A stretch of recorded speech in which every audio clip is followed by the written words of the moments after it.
በስመ አብ ወወልድ ወመንፈስ ቅዱስ አሐዱ አምላክ አሜን። ለዓለማት በፍቅሪ ዝምግብ ጥንት ዝነበረ አልፋ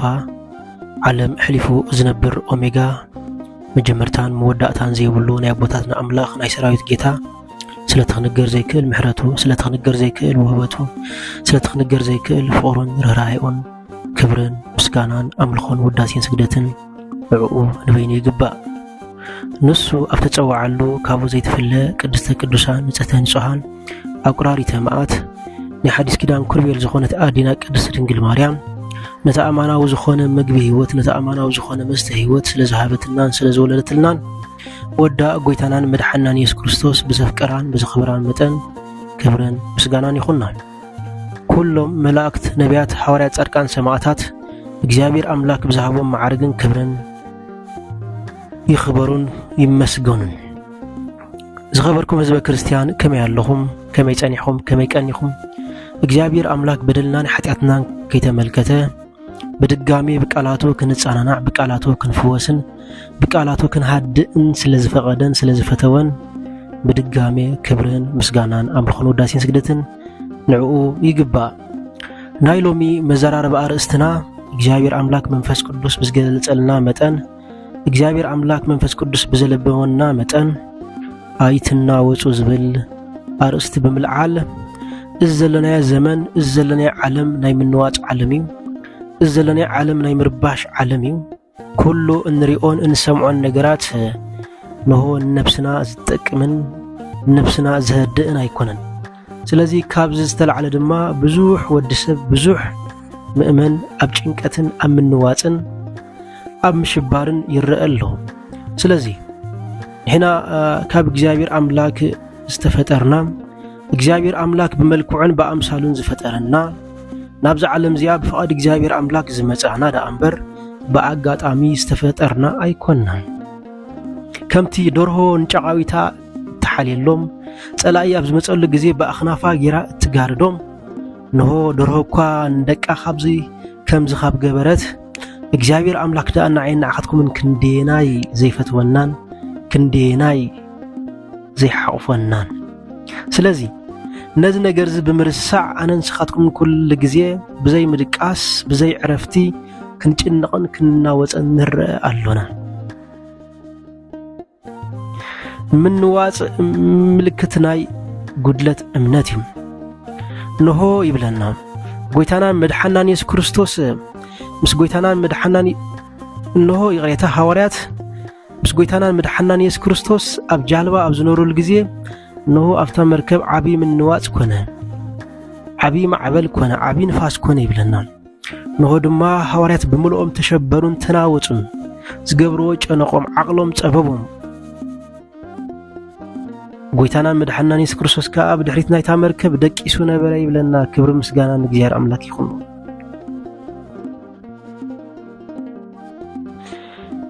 ካብዚ ብምጋስ ድማ ሐዋርያ ቅዱስ ጴጥሮስ ጎይታይ ክንጠፍእ ዶ ግድና የብልካን እዩ ብምባል ንጎይታናን መድሓናን ኢየሱስ ክርስቶስ ካብ ድቃሱ ከም ዝቀስቀሰሞ ጎይታናን መድሓናን ኢየሱስ ክርስቶስ ድማ ካብ ድቃሱ ብምትሳእ ነቲ ዝነበረ ማዕበልን ምንዋጽን ንፋስን ከም ዘህድኦ ንርኢ። ኣብዚ ሰዓት እዚ ድማ ኩሎም ሐዋርያት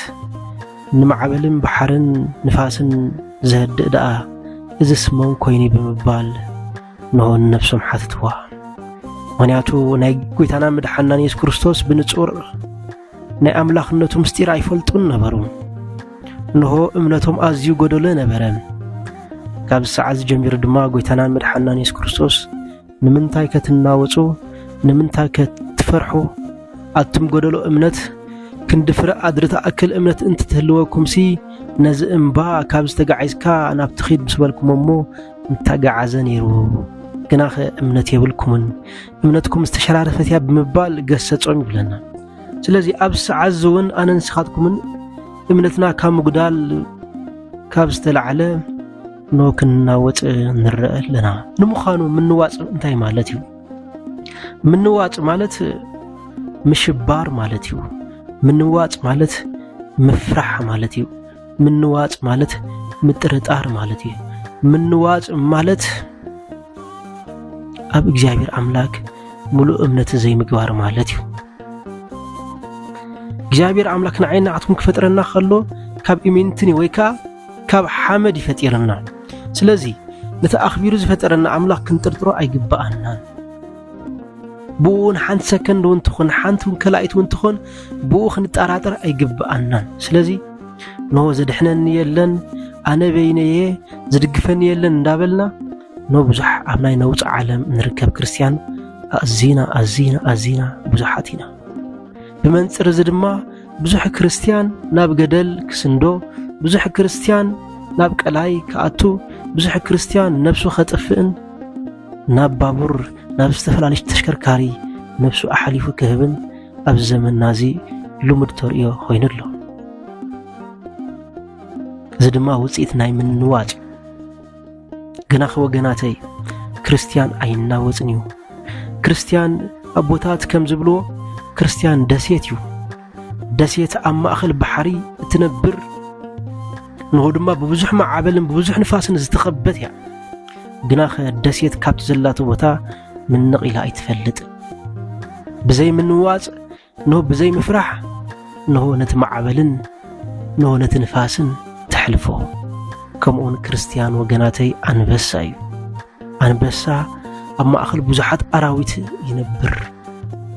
انبسا بزحات عبيتن غزفتن ازيم زفرو اراويت اب كبابي اندهالو خلو እሱ ግና በህዳአት ይነብር ስለዚህ ክርስቲያን አንበሳ ወገናተይ ክንናውጽ አይግባአናኒ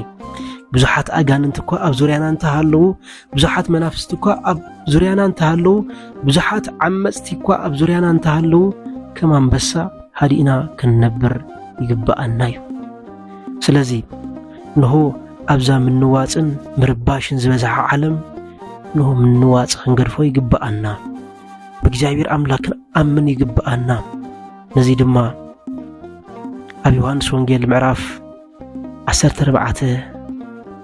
አይተፍርሑ አይትናወጹ አይትሸበሩ እንዳበለ ጎይታና መድኃኒና ኢየሱስ ክርስቶስ ዝነገረና ኣብታ ዝተሰዓረት ዓለም ኣብታ ዝተሰዓርኩ ዓለም አይትናወጹ ኣነን ዓለም ስዒራይ አይብለና ኣነን ኣብ ዓለም ዝመጻኹ ሰላም ከብዝሓልኩም የዝመጻኹ ምሕረት ከብዝሓልኩም የዝመጻኹ ኢል ስለዚህ ወገናተይ ኣብ ዓለም ክንናወጽ አይግባአናን ብልኪ ዓለም ናይ ፈተና ቦታያ ብልኪ ዓለም ናይ ብዙሕ መውጻእን መውራድን ዘለዋ ቦታያ ግናኸ ማዕረ ምጥርጣርን ማዕረ አምላክ ከም ዘየሎ ጌርካ ምሕሳብን ክንበጽሕ አይግባአናን በእግዚአብሔር አምላክ ክንሕጎስ ይግባአና በእግዚአብሔር አምላክ ደስ ክብለና ይግባአና انت ጸገምና انت ጠመና ኩል ጊዜ እግዚአብሔር አምላክ አብጎንና ከምዘለ አሚንና ለእግዚአብሔር አምላክና ከነመስግን ይግባአና ነዚኻ ነቢይን ባቆም ምዕራፍ 3:17 ነሆ ወይን እኳ ተዘይፈረየ በለስውን እንተ ዘይፈረየት ይለና አባጊዑን ኣብ ደንበ ተዘይሐለዋ አነግን በአምላኺ በመድኃኒዬ በእግዚአብሔር ደስ ይብለኒ ሐሴቱን እገብር ይብለና ሐሴት ማለት ሐሊካ ሁሉ ጊዜ محጓስ ማለት እዩ ተዛዓበ ማዕርግ ናይ ቤተክርስቲያንና ሁሰት ተባሂሉ ወይ ሐሴት ተባሂሉ ዝጽዋዕ ማዕርግ እዩ አምነ ሓጎስ ውቅያኖስ መንባር ማለት እዩ ዘይምንዋጽ በጊዜ ጥሜትካ በጊዜ ጽጋብካ ንእግዚአብሔር አምላክ መምስጋን በጊዜ ጸልማት በጊዜ ብርሃን ንእግዚአብሔር አምላክ መምስጋን በጊዜ ስእነት በጊዜ ምርካብ ንእግዚአብሔር አምላክ መምስጋን ነው ዘይምቅያር ማለት እዩ ኣብ ሓደ ጸኒዕኻ ንእግዚአብሔር አምላክ መምስጋን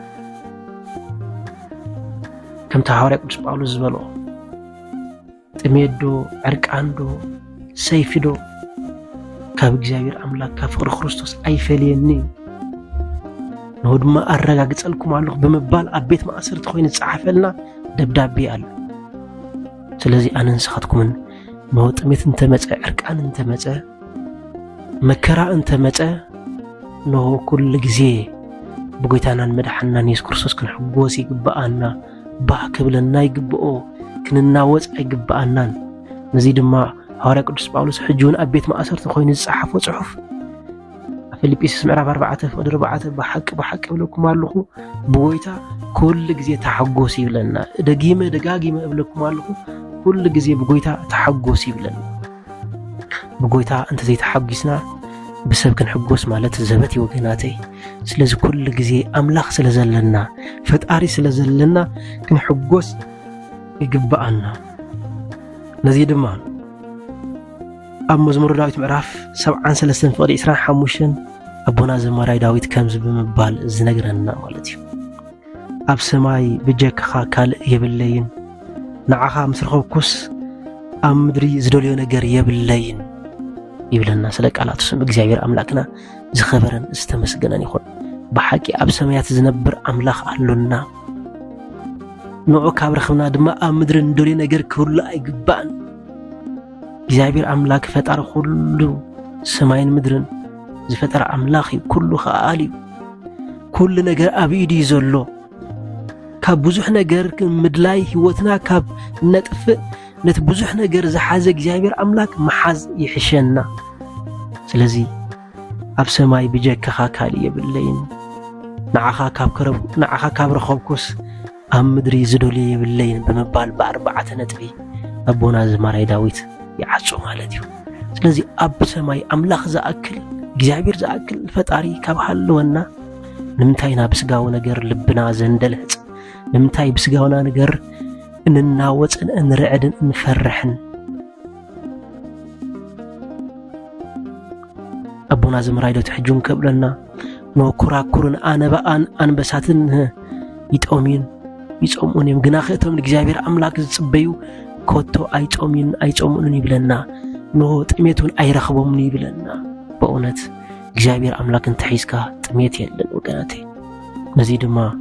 قويتنا مدحنا نيس كروسوس كابتن أرستحات أو كفتنا كله بمقبأ أبيلو أبز فتونا قزي ودسب بماي مقبت راي بنجرات راي أين برني بقال እግዚአብሔር አምላኽ ለአምበር በመባል ዝገሰጹ ስለዚህ ወገናቴ አይን እናወጽ አይን ፍራህ ሕጂውን አቦና ዘማራይ ዳዊት ኣብ መዝሙረ ዳዊት ምዕራፍ 27 ፍቅዲ 3 ከም ዝብል ኃይለ ቃል ጽሒፍልና ይርከብ ሰራዊት እኳ እንተ ዝኸቡኒ ኣይክፈርህን የ ጸላእተይ ክቃወሙኒ ኢሎም እንተ ዝለዓሉን ኣብ አምላኽ እምነት አሉኒ ስለቃላቱ ስም እግዚአብሔር አምላክና ዝኸበረን ዝተመስገነን ይኹን ሰራዊት እኳ እንተ ዝኸቡኒ ኣይክፈርህን የ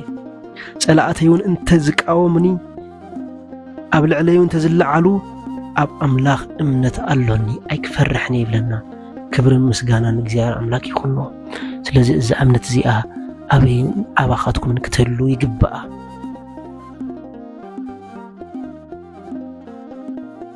كل جزء صندوق علامنا إجابير أملاك خوني جبوا كريستوس خوني جبوا ناو جزنا كنت أمتي جبأنا نبتي أبكرانيو استسغله كم تهزب إسرائيل بأسرع استسرحة من ريوم نهو كاب حمامهم زفوس زنبرو أنا نسختكم كأنتي أبكرانيو استسغله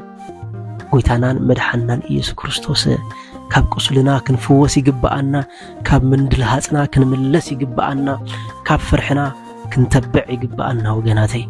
انت زي كوينو تناويتنا أبنا أتونا جريلن محبي يدبال يلن محبينا كونز جبو إجابير أملاكي محبينا كونز جبو كريستوس وجناتي سلازي أين الناوت إدنا أين هب بحكي نهو بجزياو مكراءة حلل سبدا أنت خون كايبلنا حجون أبونا زماراي داويت بحقي دخومي خايب لنا بجزي مكراء تحلل سبدا أنت خونك بحقي دخومي خايب لنا أنا جن دخومات هيكونن تحيال بواجاد وموز عدجنا لك تحيالنا وجناتي لك تبرتعنا وجناتي سلزي كنا وز أيجبأنا أبقولها وريات معرف إسران شو عتن كاب 10 شو من تخسع إسران سلستن ويكافئ حد جميران تنبينايو نهو أبونا حوري باولوس تأثيرو مستناب سبينا بلاد خيد نبرت مركبي خيد كم زنبرمو معامل كم زبرتعم دحار نابيت على بلان خيد نبرت مركب كم زغيرو نبوزح معالتات ببوزح معابلن ببوزح هبو بلا نفاسن تا مركب كم تناوصت نهو أفتا مركب زنبرو خلو زخبد نبرتنا بحر خبس كم تسندوه تاريخي نقرنا بقروها وريات بزقبا أبقزانا ننببو حوري قدس باولوس جين انه تم سبات مسؤول زنبرو ازيم تشبرو ازيم فرح يبلنا غنا خمز بلوم ካባኸትኩም ወላ ሓደ ሰብ ዝጠፍእ የለን እሞ ህድእ በሉ ኣይትናወፁ በሎም ይብለና ክብሪ ምስጋና ንእግዚአብሔር አምላክና ይኹን ነው ሕጂ እውን ወገናተይ ካባና ዝጠፍእ ወላ ሓደ ሰብ የለን ህድእ ንበል ኣይንናወፅ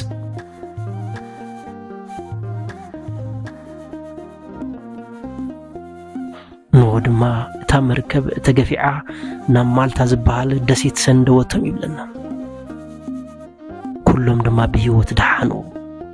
زيد ما قويتنا المدحنا نيس كريستوس أباي تقولوا لسخون قاقي ترفات كوزراتين نهو بزي فقادي أنقاي تقولوا لسخون يبلنا نهو رقابيتم كان بزي فقادي أي شيء عنين أي لوت عنين يبلنا لذي كل فقد أبي إجابير يزلو جناتي أين الناوت علم أبي إجابير يزلنا أبي إجابير ندهل لنا من تين فرح نجابير أملاك كاف زرقتنا يو مريت نلعلك أمنو يقبأنا نجابير أملاك كاف تسترقفنا يو من دق نلعلك أمنو يقبأنا إجابير أملاك كل إجابير يو أب حديث كوين أبولي كل إجابير وجناتي جناخ أنا نسخاتكم إنا أمنت لزبودلنا أنا نسخاتكم من نو كندفرق قادر تأكل أمنت لزيبلنا كل جزء أمن واز نركب علنا سلزي حجون أمزمر داويت مرة 46 قد عسرت هدأ مبلو أنا أملاخ مخاني أستبلو يبلنا أملاخ مالت انتهي مالتي كل خالي كل زملخ كل زفتر كل زجبره بأونة وجناتي بجزاو نجر عين الناوت نجرات قومتي أيكون لو ميزرعنا يو هو بلا نفاس صباح كم زين برا يخون لو مزرعنا يو جبز بلد المات صباح برهان يخون وجناتي سلازي عين الناوت عين فرح عين السنبد جزاير أملاك كل جزيء مساناي جزاير أملاك حلونا جزاير أملاك كرد أنا كل جزيء مساناي وجناتي نونسو أي تخسنيو قاسخا أي تخسني حلاويخا أي تخسنيو الذي أي تفرح يولنا قال إجابير نو زي التخس نقوسي زلنا زي التخس نقوس سلا سراويتو حلوا زوت نقوسي زلنا وجناتي سلا أقلقلتو حلوا زوت أملاغي زلنا وجناتي الذي بأونة حدا تبابن ياسب حنت قال يتأخلو سلازي كابلو مجميرنا من نواس زعم السلحتو أو أمرنا خنفتر يقبأنا بتبعات بهداءات بفقر كنبر يقبأنا نزخ نكبر ناقي جابير أملاك بسجرنت نادينا كرسن مريم أمالادنت ناي كلهم رياني جابير أملاك تراد أنت أي فلينا زنبرنا جزي باريخون كديسون ذهبنا جابير أملاك كبرن مسجانان أملوخون وداسين سجدتن نعو نوينو يقبأ وسبحات لإجابير